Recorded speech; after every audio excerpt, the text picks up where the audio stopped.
Biden is he's like a puppet president.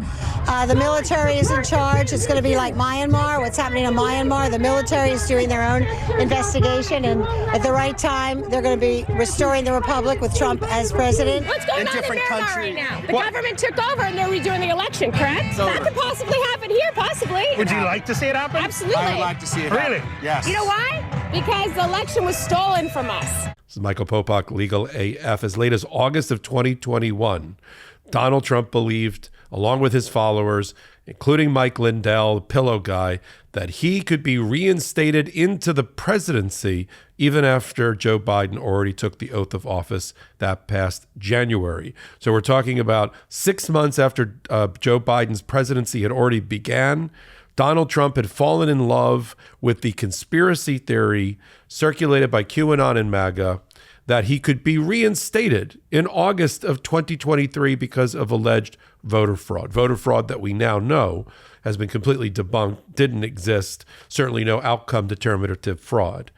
Jonathan Karl, in his new book, Tired of Winning, which will be released on Tuesday, says that Donald Trump, based on interviews that he held with Trump, fantasized like any despot, like the one from Myanmar, which the Trump supporter there in the clip referenced, fantasized that he could be reinstated long after the election, even though any school child knows that under the U.S. Constitution, we only have one president at a time, and once inaugurated, they can only be removed through an impeachment and Senate conviction process.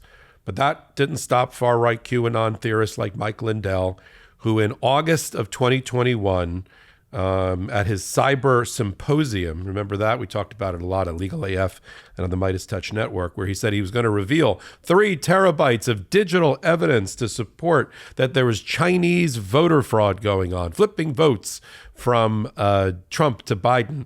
This is also, just to square the circle here, this is also the foundation of the Dominion voting systems and Smartmatic voting machines cases against Fox News and Newsmax and all the rest for defamation, because they were the unfortunate targets of this fake Chinese software, Venezuelan software, flipping votes from Trump to Biden conspiracy theory, which cost them and their shareholders a tremendous sum of money. And of course, Dominion entered into a $760 million settlement with Fox News in Delaware over it. So it's that same, this isn't, you might be scratching your head, it's just like new wacko conspiracy theories that Donald Trump fell in love with. No, it's the same ones.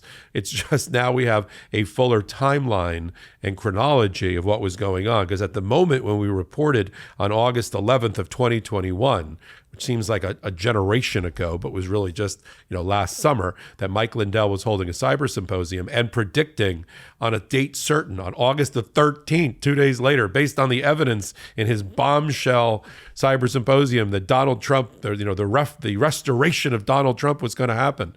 And that was repeated, as you saw, by all of his followers and listeners. This is like saying, the other one, JFK Jr. was going to suddenly appear on some grassy knoll or something.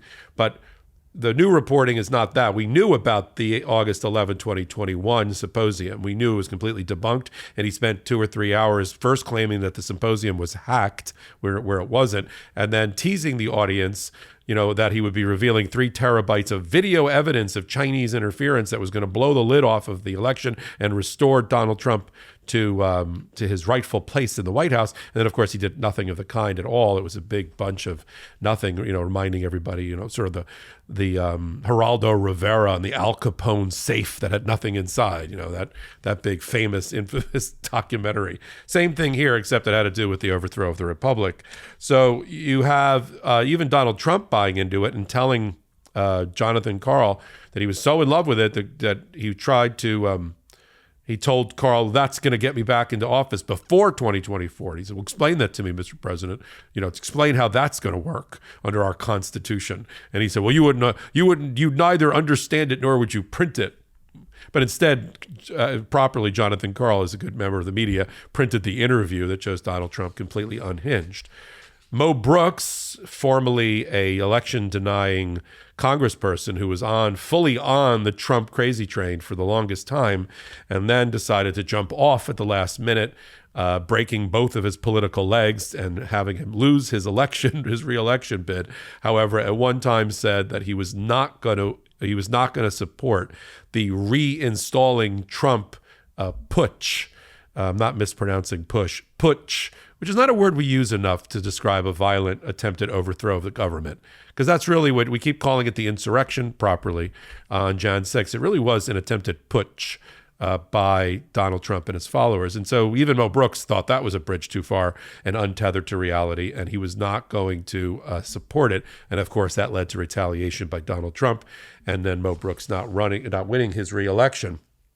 Others have jumped onto that same train along with him. Even Donald Trump, just to reinforce Jonathan Karl's reporting, even he, will put it up here on the screen, Donald Trump even put in a random social media posting, he put, as he always does now, 2024, or 2024 election interference. At the time, back in June, he posted 2024 or before, which was his shorthand, crazy person way of saying that there was a chance that he could be installed 6 months after Joe Biden had already taken the oath of office, which of course was complete BS. It's BS, or it's such crap that even your own lawyer at the time, Jenna Ellis, posted in May of 2021 that it was completely impossible for a sitting president once inaugurated and taken the oath of office to be removed because even if election fraud had been at the heart of it, and reminding